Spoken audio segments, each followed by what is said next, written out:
মানুষ কোন ব্যক্তির নির্মাণ হয় কিভাবে?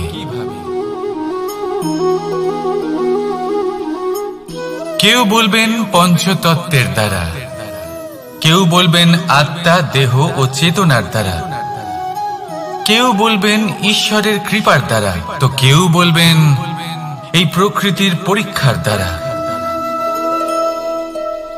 না, মানুষের নির্মাণ হয়ে থাকে বিশ্বাস দ্বারা।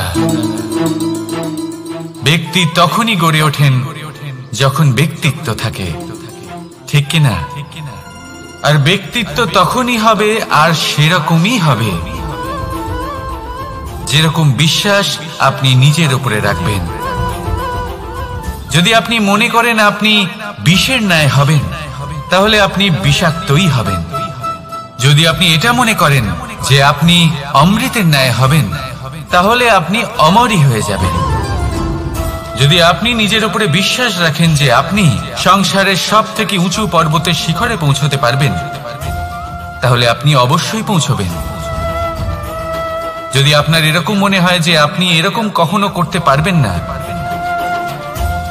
তাহলে এরকম কখনোই হবে না। ভেবে দেখবেন, বিশ্বাসের মধ্যেই বিশ্ব বাস করে থাকে, তো আপনার অস্তিত্ব কেন করবে না? যেমন বিশ্বাস আপনি নিজের উপরে রাখবেন, তেমনই আপনি হয়ে উঠবেন। সেই জন্য নিজের উপরে বিশ্বাস রাখুন, আর হ্যাঁ, ভালোবেসে বলুন রাধা রাধা। শত্রুতা, একজন মানুষ অন্য মানুষের সাথে শত্রুতা করে বসেন। দুজন ঘনিষ্ঠ বন্ধু, এমনও এক সময় আসতে পারে যখন এনারা একে অপরের শত্রু হয়ে ওঠেন। এর অনেকগুলো কারণ হতে পারে, কিন্তু মূল কারণ হলো আলোচনা।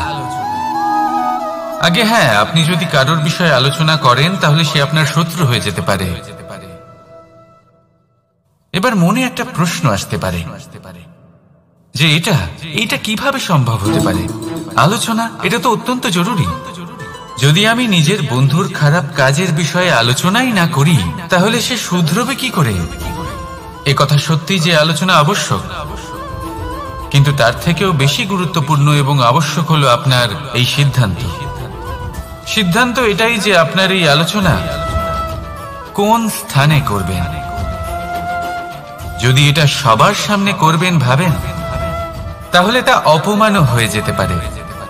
যদি এটা আলাদাভাবে করেন, তাহলে তা পরামর্শ হয়ে যায়। অপমান কেউ স্বীকার করতে পারেন না, কিন্তু পরামর্শ সকলের ভালো লাগে। তাহলে যদি আপন কারোর জন্য ভালো কিছু চান, কাউকে শুধরে দিতে চান, আর আপনার মনে হয় আলোচনা আবশ্যক, তাহলে সর্বপ্রথম সময়, পরিস্থিতি আর স্থানের কথা মনে রাখবেন, নয়তো এই আলোচনা আপনাকে খুব ভোগাতে পারে। তাহলে আসুন আমার সাথে ভালোবেসে বলুন রাধা রাধা। আপনার জীবনেও কি সমস্যা রয়েছে? অবশ্যই থাকবে। প্রত্যেকের জীবনেই সমস্যা থাকে। প্রত্যেক মানুষ জিজ্ঞাসাও করেন যে এই সমস্যা আসলে কি আর কেন আসে জীবনে। আপনাকে একটা কথা বলে দিই যে সমস্যা আসলে সেটা নয় যা আপনার পথে বাধা সৃষ্টি করে, বরং সমস্যা হলো সেটাই যেটা আপনি তখন দেখতে পান যখন আপনার একাগ্রতা আপনার পথ থেকে, আপনার লক্ষ্য থেকে সরে যেতে থাকে। আর এই সমস্যাগুলি দূর করার জন্য, এর সমাধান করার জন্য একটাই পথ আছে। নিজের সমস্ত ভাবনা আরো একবার একাগ্র করুন নিজের পথের দিকে, নিজের লক্ষ্যের দিকে। আপনার সমস্ত ভাবনা যদি কেন্দ্রীভূত হয় নিজের লক্ষ্যে, তাহলে এই সমস্যা দূরে থাকবে। যদি এরকম না হয়, যদি আপনার মন একটু অন্যদিকে চলে যায়, তাহলে এই সমস্ত সমস্যা আবার সামনে চলে আসে আর বাড়তেও থাকে। দেখুন, যেখানে আপনার লক্ষ্য রয়েছে, বাণ যদি সেখানেই চালাতে হয়, তাহলে দৃষ্টি তো সেদিকেই রাখতে হবে। তবেই তো আপনি সেই লক্ষ্য ভেদ করতে পারবেন। সেই জন্য মনে রাখবেন, সর্বদা লক্ষ্য রাখবেন নিজের পথে, সেই পথেই সামনে এগোতে থাকুন নিজের লক্ষ্যের দিকে।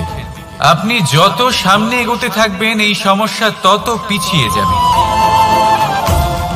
তাহলে আসুন আমার সাথে ভালোবেসে বলুন, রাধা রাধা। এই পাখিরা সত্যি খুব সুন্দর, আমার খুব ভালো লাগে। আপনি নিশ্চয়ই শুনে থাকবেন যে কিছু পাখির কাছে ডানা অবশ্যই থাকে, কিন্তু উড়তে পারে না। তারা চায় উঁচু আকাশে উড়ে বেড়াতে এবং মেঘেদের সাথে কথা বলতে, করতেই পারে না। এবার এই সংসারেও পাওয়া যায় ঘুড়িও। এদের মধ্যে না জীবন আছে, না প্রাণ আছে, আর না আছে ডানা, কিন্তু এরা আকাশের সাথে কথা বলে, হাওয়ার বেগের সাথে কথা বলে, আনন্দ করে, উৎফুল্ল হয়ে ওঠে। আকাশে জীবনের কিছু মুহূর্ত কাটায়।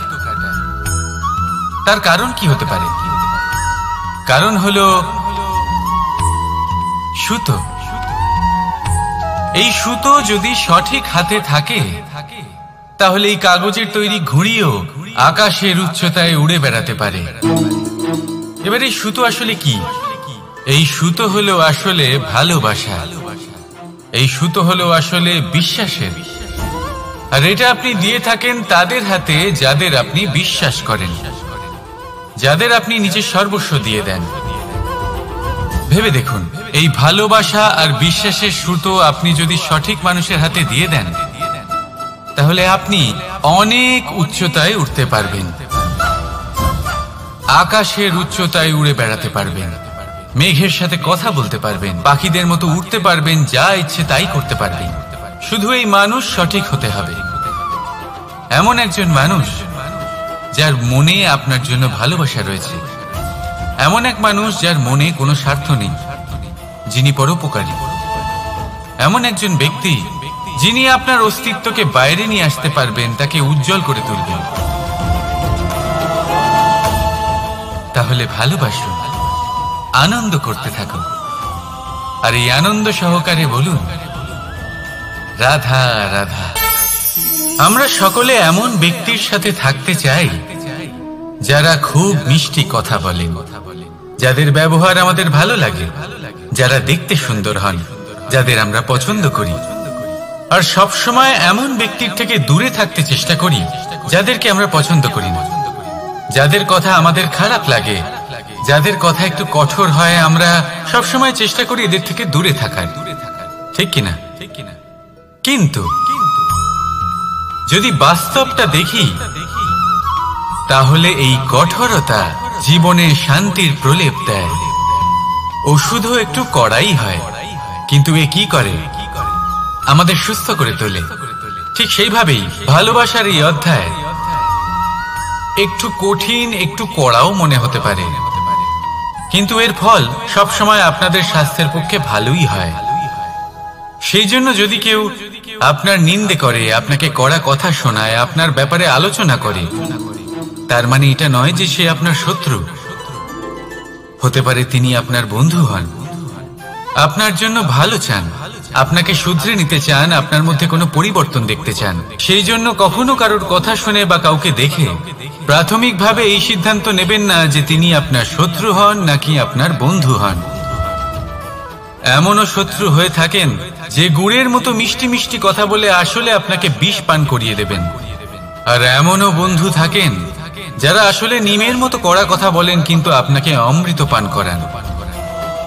এদের মধ্যে পার্থক্য করতে জানতে হবে, কে আসলে শত্রু হন আবার কে আসলে মিত্র হন। এই পার্থক্য যখন আপনি করতে শিখবেন তখন আপনি এই সংসারের সব থেকে সুখী প্রাণী হয়ে উঠবেন। এই পার্থক্য বোঝা সহজ নয়, কিন্তু অবশ্যই আবশ্যক। রাধা রাধা। অসুখ। এমন কোনো মানুষ আছেন এই সংসারে যার অসুখ করে না?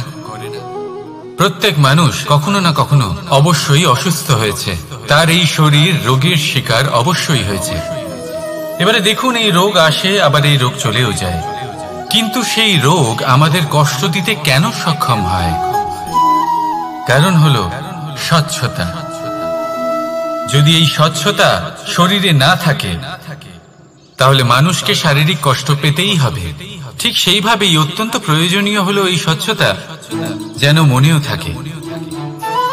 যদি এই স্বচ্ছতা মনে না থাকে তাহলে মানুষ চারিত্রিকভাবে কষ্ট সহ্য করেন।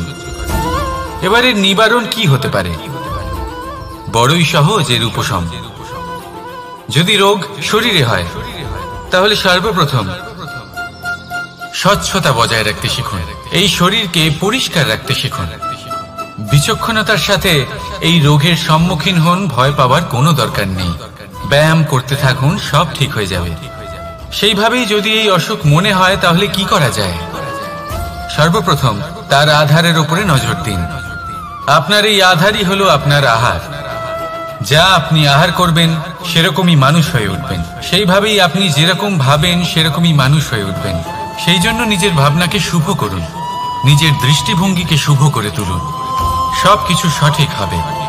আপনার আমার সবার মধ্যেই এক রাক্ষস বাস করে। তার সম্মুখীন হন, তাকে পরাস্ত করুন। তাহলে এই রোগ সে শরীরেই হোক বা মনের মধ্যে, যদি সঠিক সময় তাকে আটকানো না যায় তাহলে যে কোনো সময় তা মহামারীর রূপ ধারণ করবে। সেই জন্য সাবধানে থাকুন, সুস্থ থাকুন। তাহলে আসুন আমার সাথে ভালোবেসে বলুন, রাধা রাধা।